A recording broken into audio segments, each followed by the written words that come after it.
인물중심 기업 분석 CEO 톡톡. 안녕하십니까, 박보현입니다. 오늘은 장의국 코오롱 인더스트리 대표이사 사장이 코오롱 그룹의 미래 사업이라고 할 수 있는 이 수소 사업에서 후계자인 이규호 코오롱 글로벌 부사장을 도와서 어떻게 사업을 펼쳐나가는지 이와 같은 이야기를 해보도록 하겠습니다.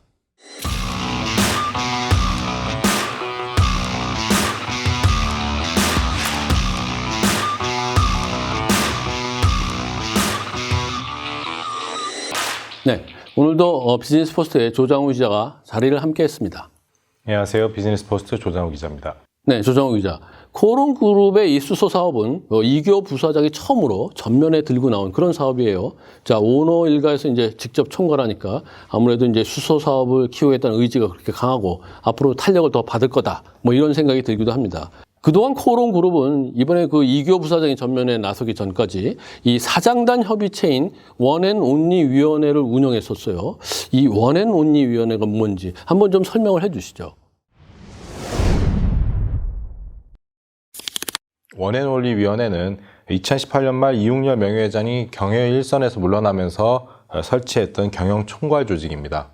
이규호 부사장도 이 조직에 포함됐던 것은 사실이지만 경영 수업을 위해서 참여했다는 시각이 많습니다. 맞습니다. 뭐 그런 시각이 나왔죠. 제가 이제 알기로는 이제 이규호 부사장이 1984년생이에요. 미국에서 태어났고 영국에서 이제 고등학교 졸업하고 미국 이제 코넬 대학교에서 이제 호텔 경영학을 전공했어요. 2012년에 코오롱 인더스트리 구미 공장에서 이제 처음 근무를 시작했어요. 비교적 이제 나이가 좀 젊고 실제로 이제 경험을 쌓기 위해서 현장에서 이제 업무도 보고 동시에 이제 원앤온리 위원회에서 이제 기반을 다지는 뭐 그런 시간을 보내지 않았나 뭐 이런 생각이 드네요. 그렇습니다. 원앤온리 위원회는 출범 당시 이규호 부사장 외에 6명의 전문 경영인으로 구성되어 있었습니다.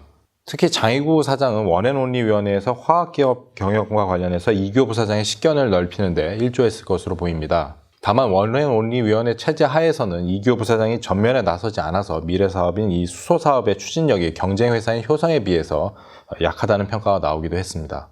그렇군요.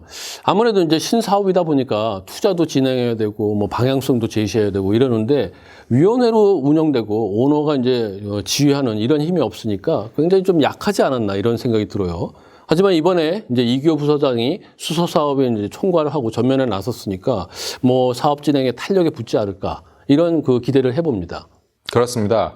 이규호 부사장은 올해 9월 8일 열린 수소협의체 코리아 H2O 비즈니스 서밋 창립총회에서 이런 이야기를 했습니다. 코오롱은 2000년대 초반부터 대한민국 수소산업의 미래를 내다보고 핵심 소재 개발과 수소경제 저변 확대를 위해서 꾸준히 준비했다 이러면서 수소경제 전반의 가치사슬을 구축하고 소재 기술력으로 수소 솔루션을 제공하는 데 역량을 집중하겠다라고 말하기도 했습니다. 또 코오롱 그룹은 2030년까지 수소 사업에서 매출 1조 원을 달성하겠다는 목표를 세우기도 했습니다.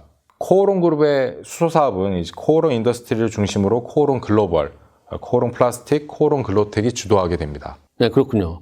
그 수소 사업을 코오롱 인더스트리가 이제 중심이 돼서 한다면은 뭐 장의국 사장의 역할도 당연히 중요해지겠네요. 뭐 그리고 또 장의국 사장으로서도 그동안 이제 이웅렬 명예회장이 부재해서 굉장히 부담이 됐는데 앞으로는 수소 사업을 보다 본격적으로 추진할 수 있을 것 같은 그런 계기가 되겠네요. 네, 그렇습니다. 코오롱 인더스트리는 수소 연료 전지 분야에서 쌓아온 기술력을 기반으로 코오롱 그룹의 수소 사업의 중추를 맡게 됩니다. 네, 지금 구체적으로 이제 수소 연료 전지 분야라고 말씀을 하셨는데, 자, 코오롱 인더스트리가 쌓아온 이 분야의 그 기술적 노하우, 이건 어떤 게 있을까요? 코오롱 인더스트리는 수소 연료 전지의 부품인 수분 제어 장치를 개발 생산하고 있습니다. 이 수분 제어 장치는 수소 연료 전지의 핵심 소재로 연료전지의 전기 발생 효율을 높이기 위해서 내부 습도를 일정하게 유지하는 역할을 합니다. 코오롱 인더스트리는 2023년 현대자동차가 출시할 신형 수소차 넥소를 비롯한 여러 수소 모빌리티에 수분 제어 장치를 공급하기로 되어 있습니다. 이 계약은 2014년 코오롱 인더스트리가 수분 제어 장치 양산 체제를 갖춘 뒤에 체결한 최대 규모의 계약으로 알려져 있습니다. 네, 그렇군요. 그리고 제가 듣기로는 장의국 사장이 이 수분 제어 장치의 그 생산 라인을 증설할 그런 계획도 갖고 있는 걸로 알고 있습니다. 당연히 이제 현대 자동차의 물량이 늘어나는 것도 이제 대응을 해야 되고 이것뿐만 아니라 뭐 중국이나 유럽, 미국 등 해외 각지의 이제 판매량을 늘리는 그런 계획을 갖고 있지 않나 그런 생각이 들어요. 그렇습니다. 장이구 사장은 수분 제어 장치 말고도 수소 연료 전지에 들어가는 고분자 전해질 막과 전극을 결합하는 소재인 막전극 접합체의 생산 설비 증설도 추진하는 것으로 알려졌습니다. 이 고분자 전해질 막은 수소 연료 전지에 들어가는 분리막을 말합니다. 그리고 이 막전극 접합체는 수소 연료 전지에서 수소와 산소의 화학적 반응을 끌어내서 전기 에너지로 바꿔주는 역할을 합니다. 증권업계에서는 장이구 사장이 추진하는 이런 소재 부품의 증설이 코오롱 인더스트리의 수익성을 높이는 데 도움이 될 것이라고 예상하고 있습니다. 그리고 또 이제 제가 파악한 걸로는 이 수소 사업에서 이 소재와 부품을 동시에 이제 다 생산하는 그런 기업이 국내에서 코오롱 인더스트리가 유일하다. 뭐 이렇게 알고 있습니다. 아마도 이제 이와 같은 기술적 노하우가 있기 때문에 증권업계에서 그렇게 이제 실적이 증가할 거다. 뭐 이런 전망이 나오고 있지 않나 이런 생각이 들고요. 여기 이제 수소차를 비롯해서 미래차 환경도 계속 이제 나아질 것 같으니까 그런 이제 긍정적인 효과를 보이지 않나 이런 생각이 듭니다. 그렇습니다. 코트라에 따르면 친환경차의 세계 판매량은 2020년 처음으로 200만 대를 넘어섰는데 2030년까지 연평균 성장률이 30%에 가까울 것으로 예상되고 있습니다.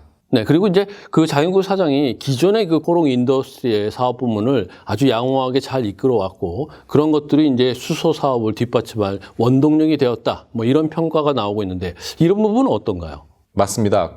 기업 신용평가 업체에서는 코오롱 인더스트리가 산업자재 사업뿐만 아니라 이제 아라미드 사업과 같은 첨단 소재 사업도 고르게 키워서 안정적 실적을 유지하고 있는 점을 긍정적으로 바라보고 있습니다. 앞으로 수소 사업에서 신규 설비 가동을 계획하고 있어서 운영 자금이 지속적으로 필요하지만 전체적으로 이제 자체 대응이 가능해서 재무 안정성에 이상이 없을 것이라는 평가가 나오기도 합니다.